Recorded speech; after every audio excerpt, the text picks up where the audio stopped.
Well, we finally can close the chapter on the buck I've come to know as Curly. In these first few video clips, you'll see my 4 encounters with him as a 3.5-year-old in 2021.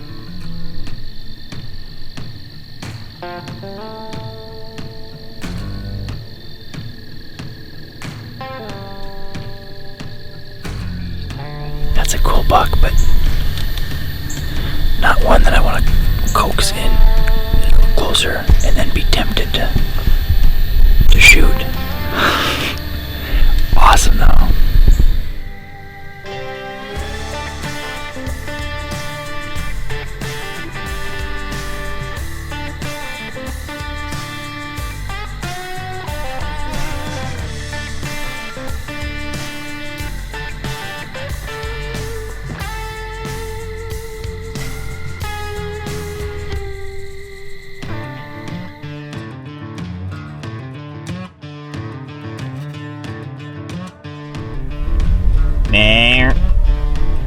Here he goes.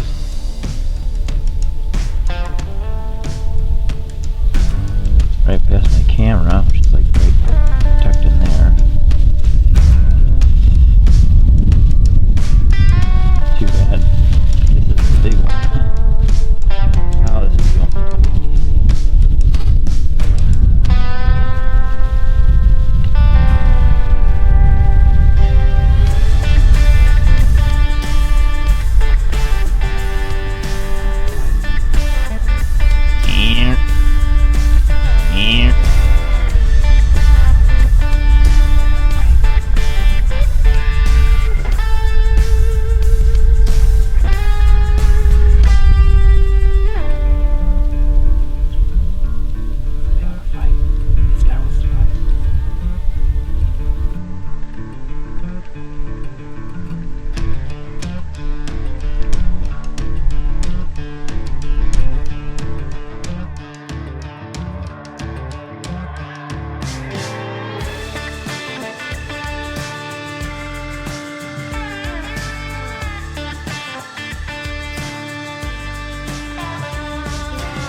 That's a wrap. I'm gonna try to slip out of here now.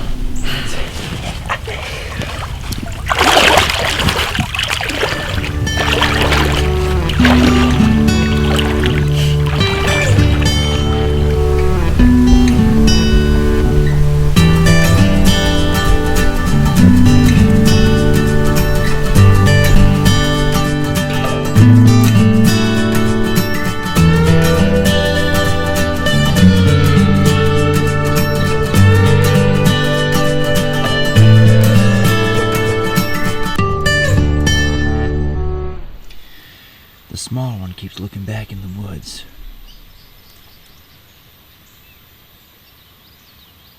And there we go. There's Curly right there. Nice. Awesome. Next, I'll share some encounters with Curly from 2022. He blew up into a really nice 4.5-year-old in the upper 160 range. And I don't normally target 4.5-year-olds, but he was really, really nice. So that year I had 2 target bucks, Curly and King Tut. And after the neighbor killed King Tut on opening weekend of the rifle season, it was time to focus on Curly and get serious. I'd had my chance on December 15th that year, but unfortunately instead of taking the slightly .2 shot at a mere 14 yards, I had elected to wait for a better broadside shot or quarter away angle that never came. When he finally started to take off, I took the shot. It was a steep angle, I hit him far back, and the rest is history. It was on the far side of my food plot, and although I was able to coax in the smaller 10-pointer that he was with, he got distracted by a 4th deer and unfortunately he left the plot and headed west in the opposite direction.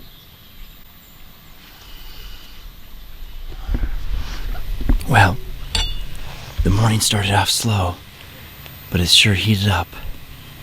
He'll probably sit with his back to the field, facing towards the creek. So anything coming up through this open field here, he can smell without seeing it. He'll be able to smell it, and then he'll be able to watch down towards the creek.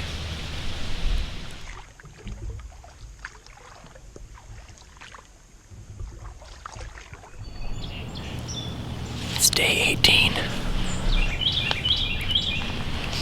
While walking in this morning, down the hill from the truck towards the drainage that would ultimately lead me to the creek and then to the stand. About halfway to the creek, the deer ran off. Didn't snort or snap. It didn't blow like crazy, just kind of like ran off a little bit, maybe 5-10 yards, and then kind of walked off. I didn't have a clue what I was. And I immediately started grunting like I was a deer, like I was a buck, down in the drainage, out of sight, just covering ground. So, I just got done rattling, and I'm in the stand, sitting for the first time all season. Curly and King Tut like to cross this creek right here, in the morning, primarily. So I'm gonna hang tight, see what happens.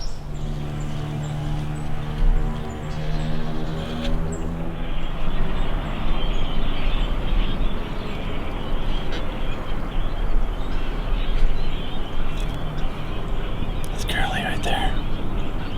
I just blew it. I snort wheezed, and Curly was right behind me. He was 35 yards behind me. He was coming right along. I didn't know that. I just snort wheezed. All of a sudden, boom, I hear a deer take off from the tall grass. I had a camera set up along this edge, and I knew this buck crossed the creek right below me. And he always comes through in the morning. I just got done doing my pre-hunt interview. That was a dead buck. That was a dead deer, man. I rattled about 25 minutes ago, and God, that would have been amazing. He was coming right to the rattling, and I didn't know that. I turned around, and that grass is so tall, and they blend in so perfectly. I snort wheezed, and he was right behind me, 35 yards. Because the wind was marginal, I played it safe by not crossing the creek on this evening hunt. So let's see what happens.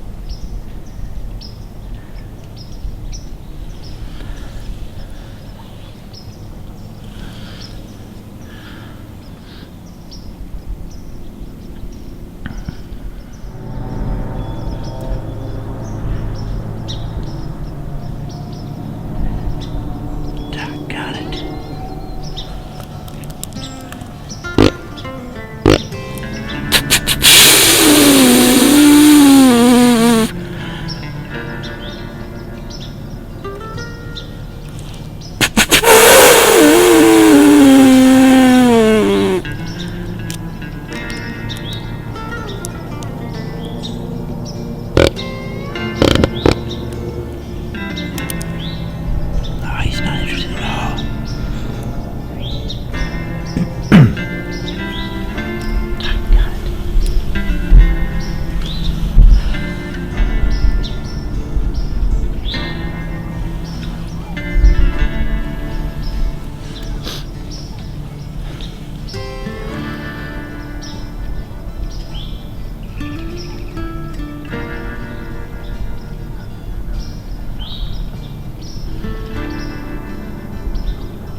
put an arrow in Curly on my 4th encounter, but unfortunately that evening hunt did not have a favorable outcome.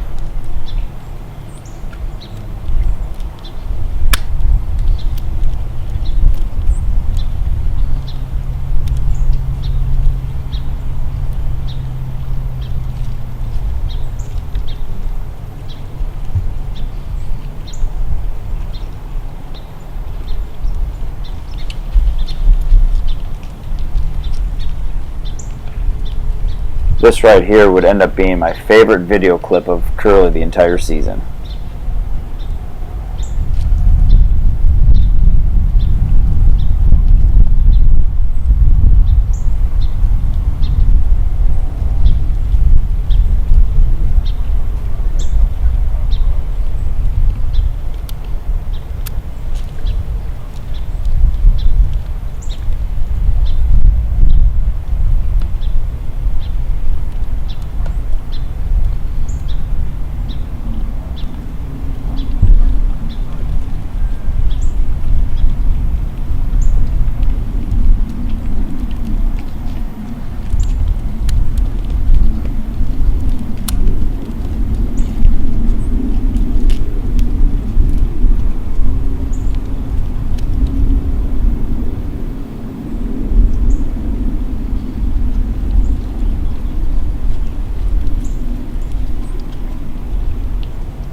Meet.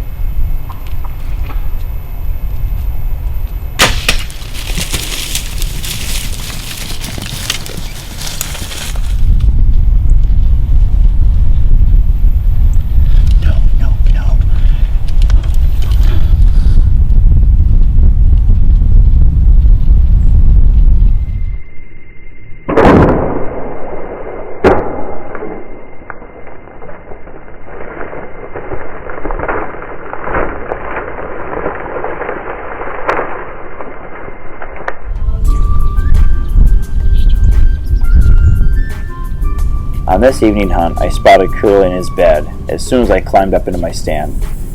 And despite the frigid temperature, he chose not to come down the hill and feed in the food plot with the other deer.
Pre-hunt interview here really quick.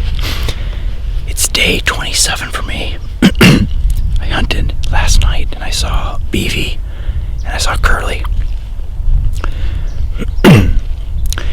Curly might not have decided to come down to the food plot, but I'm pretty sure he repositioned from bedding the thick pines to that little lip right over the edge so he could see the food plot and make sure everything was safe before coming down. I grunted to him once, got his attention. When I grunted to him a second time, I think that was a little bit too much, and he got up and walked right back up into the pines. He knew something was up. We've been playing this cat and mouse game since since the season opened. I'm just glad that he's alive. After my arrow only penetrated about 7 inches into his high and far back right rear quarter, he disappeared for 5 days and showed back up on the 20th. I shot him on the 15th. He showed back up on the 20th. So I'm just happy that he's still alive, and he's looking like he's in great shape. I even got pictures of him a couple days after he showed up, again sparring with Beefy on the northwest corner of the food plot. I love all these trails. It becomes so obvious after even just a couple days of being snow on the ground. Behind me are a bunch of coyote tracks on the frozen creek that weren't there at this same time last night. He looks like he's in great shape, and I'm just blessed that he's still around to pursue. So I just want to get this pre-hunt interview out of the way, because there's a bunch of turkeys I can hear me up on top of the hill there, and they're going to work their way down the food plot like they do every night. So I want to get in position, get ready, and we'll see what happens.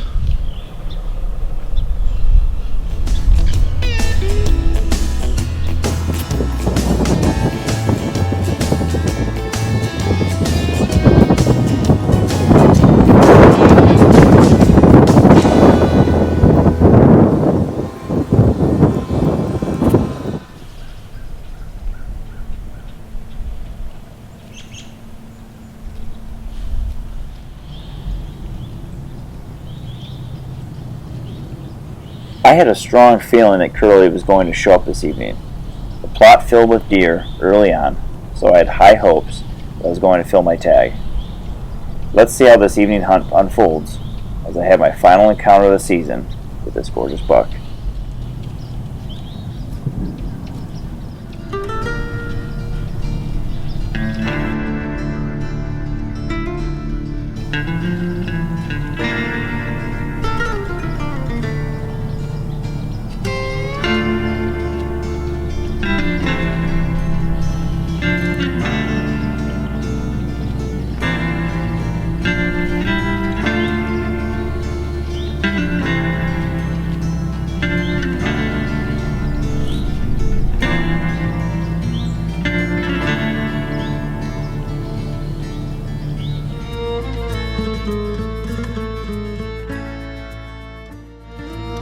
Although I practice all summer out to 60 yards, I do that so the shots at less than 40 are that much easier. Having said that, I decided not to shoot because he was already on high alert, and with dead calm conditions, the chances of him jumping the string were extremely high. I also couldn't bear the thought of wounding him a second time, so I just filmed him instead.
Now we jump to 2023, and not only did Curly blow up, despite the injury from last year's shot, he stayed atypical and added about 15 inches, so now he's in the high 70s, low 180s.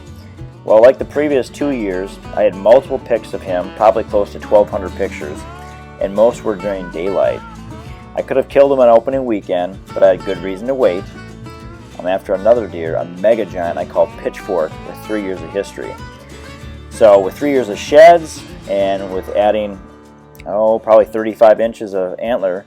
He's close to 200-inch typical, and that story is still ongoing. But for now, let's get back to Curly and see how the story ends. All right, so we're going to close out the chapter on Curly, 5.5-year-old beast, probably in the mid to high 170s. So I'm here with a gentleman. Why don't you share the story and take it away? What happened? Yeah. Well, it was an interesting hunt. Between the does that come down, about 5 of them came down earlier, and then the Amazon man.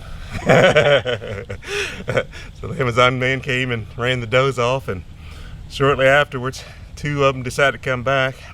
And as I'm watching the 2, it's getting closer to sunset, and watching the 2, and I look and I see this dark shadow approaching, running the tree line, and sure enough, it was the one that had been on my camera a couple times, and he steps up to the feeder, and I was able to get a nice clean shot on him.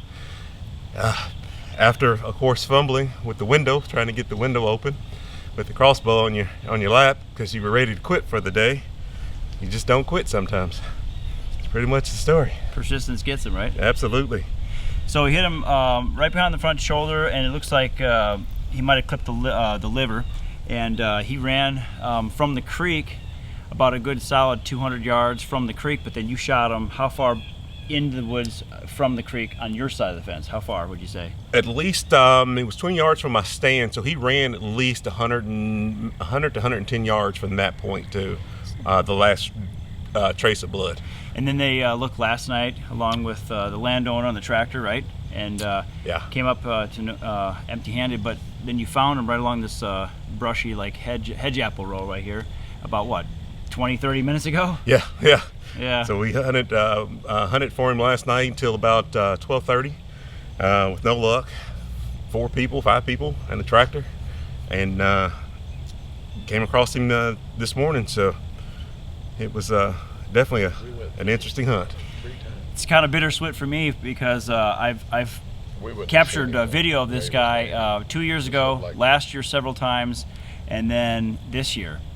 And if we roll him over on this side, you're going to notice there's a hole right here, right where I shot him on December 15th last year, and he was quartering away, and the arrow hit the iliac crest of the pelvis. He dropped, drug himself about 20 yards, and then got up, and before I get another arrow in him.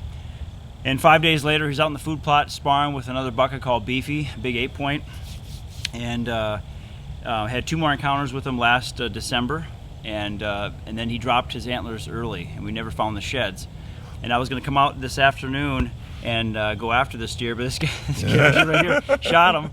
But congratulations, man. Man, thank you. It was a pleasure for sure. It's nice to know the person that harvested the deer, whether you get him or not, because better that than some scoundrel, trespasser or poacher, and he's had some problems with that before. We've had trespassers on this property before as well, but I mean, they can die from EHD, coyotes, car collisions, you name it. But to know the person that got it, it is pretty cool to complete the story. So, once again, congratulations, man. All right, thank you, sir. All right, awesome. Successful hunt.